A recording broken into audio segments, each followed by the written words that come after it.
কুড়িগ্রামের ধরলা নদীর উপর প্রস্তাবিত সেতু নির্মাণের সম্ভাব্যতা যাচাই স্থান পরিদর্শন করেছে চীনের রোড ব্রিজ কর্পোরেশনের ৫ সদস্যের একটি প্রতিনিধি দল। শনিবার দুপুরে সদর উপজেলার শিবরামপুর বাংটুর ঘাট এলাকায় গিয়ে তারা সেতু নির্মাণের সম্ভাব্য স্থান ও বিভিন্ন কারিগরি বিষয় পরিদর্শন করেন।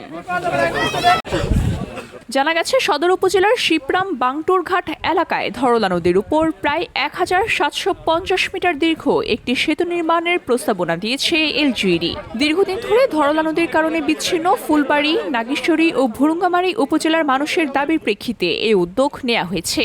বাংলাদেশ সেতু বাস্তবায়ন ও ভবন ব্যবস্থাপনা ইউনিটের তত্ত্বাবধায়ক প্রকৌশলী মোহাম্মদ এবাত আলী বলেন, সেতুটি নির্মিত হলে ৩ উপজেলার প্রায় ৮ লাখ মানুষের যাতায়াতে নতুন দিগন্ত উন্মোচিত হবে। পাশাপাশি সোনাহাট স্থলবন্দর কেন্দ্রিক পূর্ণ পরিবহনীয় গতি আসবে, যা এ অঞ্চলের অর্থনৈতিক ও জীবনযাত্রার মান উন্নয়নে গুরুত্বপূর্ণ ভূমিকা রাখবে।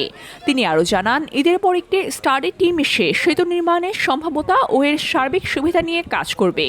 আমার ধারণা যে এই ব্রিজটা হলে এই ৩ উপজেলা সহ কুড়িগ্রামের জেলার মধ্যে আসলে এটা একটা বড় ধরনের আসলে আর্থসামাজিক উন্নয়নের, অর্থনৈতিক উন্নয়নের একটা পরিবর্তন কিন্তু ঘটাবে। এটা আমি বিশ্বাস করি অ্যাজ এ মানে ব্রিজের কাজের অভিজ্ঞতা থেকে। তো কনসালটেন্ট পরামর্শ প্রতিষ্ঠান আসলে এটা স্টাডি করার পরে তো রিপোর্ট অবশ্যই তারা দেবে। তবে আমার এই মুহূর্তে যে অবজারভেশন সেটা মনে হয় যে আসলে এটা খুবই একটা গুরুত্বপূর্ণ ব্রিজ, এবং এই জন্য আমি যারা এখানে চাইনিজ প্রতিনিধিরা আসছে ওনাদেরকে আমরা আসলে নিয়ে আসি। ওনাদের সাথে আমাদের একটা মেমোরেন্ডাম অফ আন্ডারস্ট্যান্ডিং আছে যে ওনারা এই ব্রিজগুলোর ডিজাইনগুলো করবে এবং এটা টেকনিক্যাল সাপোর্ট আমাদেরকে দিচ্ছে।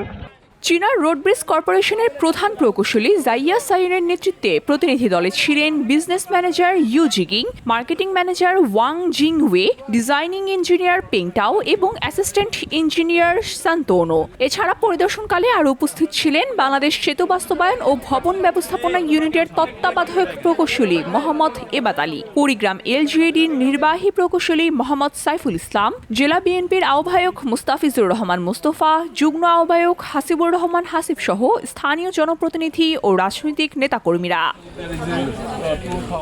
VOD Bangla news desk.